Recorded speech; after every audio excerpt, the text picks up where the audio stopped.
Kita ke informasi pertama, Saudara. Kepala Negara Tahta Suci Vatikan Paus Fransiskus bertemu dengan Presiden Joko Widodo dalam pertemuan kenegaraan di Istana Kepresidenan.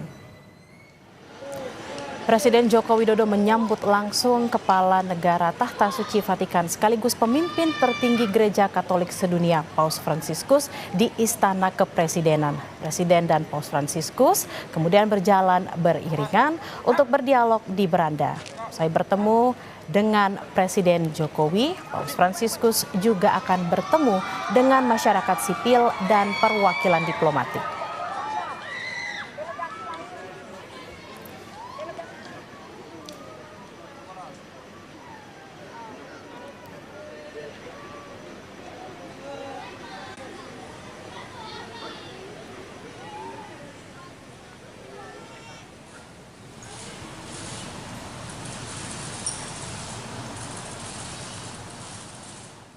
Dalam pidatonya di Istana Negara, Saudara, Kepala Negara Vatikan Paus Fransiskus menyampaikan kekagumannya terhadap Indonesia.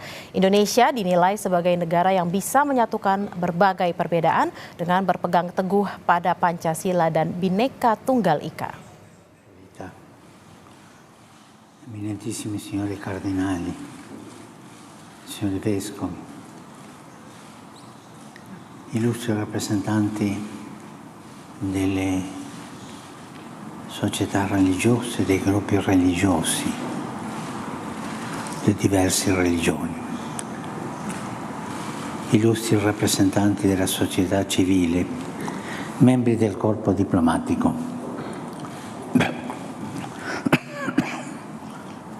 Ringrazio cordialmente lei, signor Presidente, per il gradito invito a visitare il Paese e per le sue gentili parole di saluto. E rivolgo al Presidente eletto il mio più sentito augurio per un fruttuoso lavoro al servizio dell'Indonesia, immenso arcipelago di migliaia e migliaia di isole bagnate dal mare che collega l'Asia e l'Oceania. Si potrebbe quasi affermare che come l'oceano è l'elemento naturale che unisce tutte le isole indonesiane, così il mutuo rispetto per le specifiche caratteristiche culturali, etniche, linguistiche e religiose di tutti i gruppi umani di cui si compone l'Indonesia è il tessuto connettivo, è il tessuto indispensabile a rendere unito e fiero il popolo indonesiano. Il vostro motto nazionale, Bhinneka Tunggal Ika, uniti nella diversità, letteralmente molti ma uno, manifesta bene questa realtà multiforme di popoli diversi, saldamente uniti in una sola nazione. Usai dari pertemuan di Istana, Paus Fransiskus dijadwalkan akan bertemu dengan para pastor Yesuit di Kedutaan Besar Vatikan. Pertemuan berjalan secara tertutup dan ini menjadi pertemuan yang bersejarah karena Paus Fransiskus merupakan paus pertama yang berasal dari Serikat Yesuit.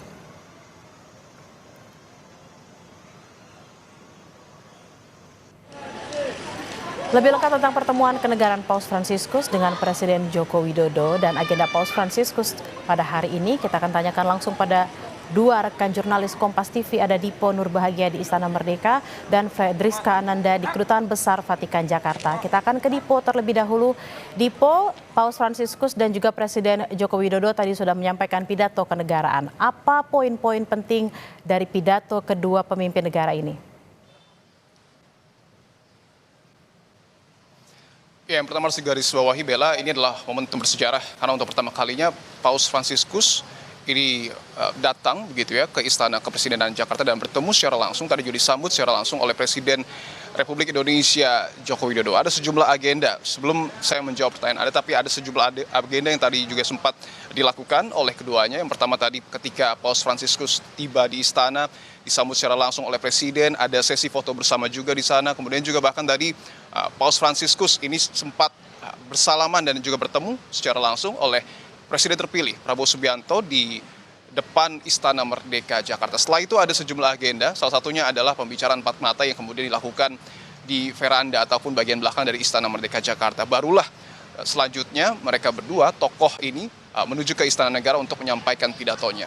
Untuk menjawab pertanyaan Anda, memang ada sejumlah poin yang kemudian tadi sempat juga disampaikan oleh kedua belah pihak. Yang pertama, Presiden Joko Widodo juga tentu mengucapkan terima kasih karena pada akhirnya Paus Fransiskus ini datang ke Indonesia memenuhi undangan pemerintah Indonesia, karena tentu sebelumnya Paus Fransiskus juga sempat diagendakan hadir di Indonesia tetapi terkendala pandemi COVID-19. Itu yang kemudian pertama kali digarisbawahi oleh Presiden Joko Widodo.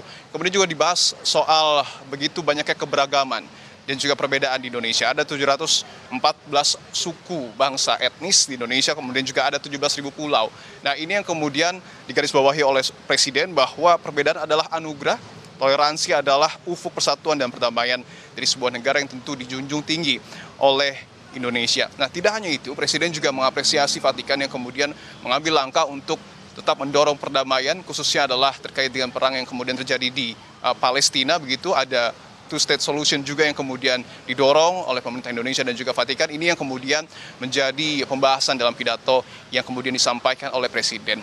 Tidak jauh berbeda, ini kali pertama Paus Fransiskus menyampaikan pernyataan resminya setelah tiba di Indonesia. Tadi ada juga sejumlah poin yang kemudian sempat kami garis bawahi. Tentu yang pertama adalah ucapan terima kasih karena penyambutan yang begitu hangat, kata sambutan yang begitu hangat yang diterima Paus Fransiskus saat tiba di Istana Kepresidenan Jakarta. Bahkan Paus juga sempat menyinggung sejumlah hal terkait Indonesia. Yang pertama adalah terkait dengan Bhinneka Tunggal Ika, yang menurutnya perdamaian adalah sebuah modal gitu ya untuk kemudian betul-betul berakar dari bagaimana kemudian sebuah bangsa ini menghargai sebuah perbedaan. Tidak hanya itu, Paus Fransiskus juga sempat menyinggung soal pembukaan Undang-Undang Dasar 1945, di mana tadi Paus seperti mengajak kita semua, para hadirin yang kemudian tadi ada di Istana Negara, untuk kemudian mengingat kembali sejarah indah terkait dengan kemerdekaan Republik Indonesia.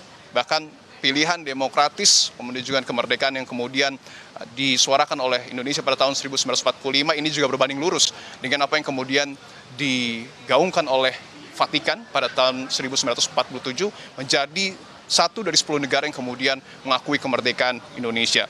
Ada juga pembahasan soal pembukaan Undang-Undang Dasar 1945 yang kemudian merujuk kepada berkat Allah. Ini juga yang tadi kemudian disampaikan oleh Paus Fransiskus, dan beberapa di antaranya lagi adalah terkait dengan keadilan sosial sebagai pondasi tataran internasional yang tentu diinginkan oleh seluruh dunia. Itu adalah sejumlah hal, Bella dan juga saudara, yang kemudian tadi dibahas oleh Paus Fransiskus. Tentu ketika pertama kali tiba di istana ada suasana haru, suasana yang menggembirakan. Bahkan tadi kami ataupun kita semua sempat melihat bagaimana kemudian anak-anak juga bersuka cita saat menerima kedatangan Paus Fransiskus di istana. Tentu akan ada sejumlah agenda lagi yang kemudian dilakukan Paus Fransiskus pada hari ini, karena nanti juga sampai tanggal 6 September Paus Fransiskus akan menyapa masyarakat Indonesia, Bella.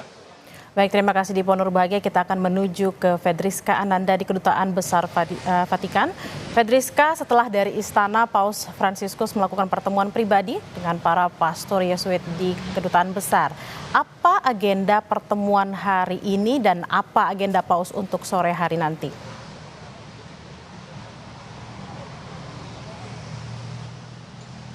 Ya, selamat siang Bella dan juga saudara. Setelah melakukan pertemuan dengan Presiden Joko Widodo, pimpinan tertinggi dari Gereja Katolik, Paus Fransiskus tadi baru saja kembali ke Kedutaan Besar Vatikan yang tepat berada di Jalan Medan Merdeka Gambir untuk melakukan pertemuan dengan anggota Serikat Yesus di ruangan Apostolik Nusantara ataupun di dalam gedung dari Kedutaan Besar Vatikan di Indonesia, di mana pertemuan ini berjalan tertutup dan bahkan kami pun yang memiliki ID tidak bisa juga mengikuti jalannya pertemuan ini karena memang ini pertemuan antar para imam ataupun tokoh Katolik di Indonesia.